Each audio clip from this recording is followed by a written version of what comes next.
ലാലേട്ടൻ ഒരു രക്ഷയില്ല. ലാലേട്ടൻ പഴയ ലാലേട്ടനെ ഇപ്പോഴാണ് തിരിച്ച് കിട്ടിയത്.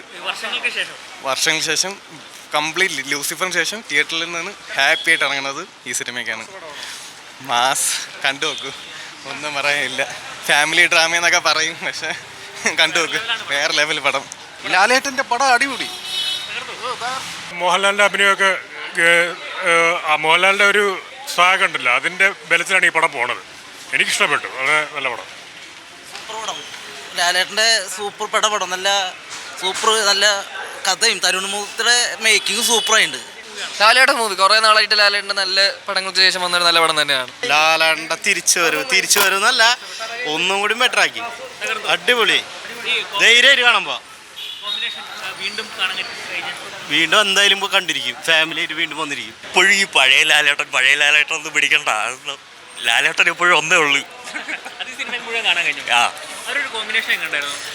ഷോ പഴയതുപോലെ തന്നെയാണ്. നമുക്ക് ആ ഒരു വിൻറ്റേജ് സ്റ്റൈലിൽ നമുക്കത് കിട്ടുന്നുണ്ട്. പിന്നെ ഞാൻ നേരത്തെ പറഞ്ഞില്ലേ, നമ്മളെ പഴയത് പുതിയതെന്ന് പറഞ്ഞിട്ടൊരു കമ്പാരിസണിൻ്റെ കാര്യമൊന്നുമില്ല. എപ്പോഴും അവരാ ഒരു പുതുമ എപ്പോഴും കീപ്പ് ചെയ്യും. ശരിക്കും സെക്കൻഡ് ഹാഫ് എന്ന് പറഞ്ഞാൽ മോഹൻലാൽ ആ കഥാപാത്രമായി ജീവിക്കുകയായിരുന്നു.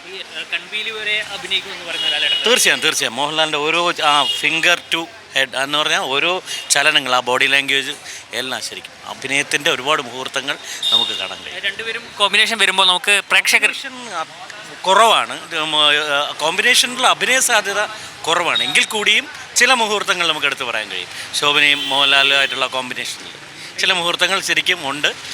എന്നാലും കൂടുതൽ നമ്മളതിലില്ല. അതിനേക്കാൾ ഉപരി ആ കഥാപാത്രമായി ജീവിക്കുകയായിരുന്നു. ലാലേട്ടൻ സൂപ്പറായിരുന്നു, ഭയങ്കര രോമാഞ്ചമല്ലായിരുന്നത്. ഇനിയെങ്കിൽ ലാലേട്ടൻ കുറേ നാൾ ചീത്ത വിളി കേൾക്കില്ലല്ലോ ആരും, അതിന് ഭയങ്കര സന്തോഷം. സൂപ്പറായിട്ടുണ്ട്, കാണാൻ കഴിഞ്ഞു. ആ ഓഫീസറേയും പറയാതിരിക്കാൻ പറ്റത്തില്ല. നന്നായിട്ടുണ്ട്, പഴയ ഒരു ഓർമ്മകളൊക്കെ. ഏറ്റവും പുതിയ വാർത്തകളും വിശേഷങ്ങളും വിരൽ തുമ്പിലറിയാൻ സീ മലയാളം ന്യൂസ് എല്ലാ ഡിജിറ്റൽ പ്ലാറ്റ്ഫോമുകളിലും ലഭ്യം.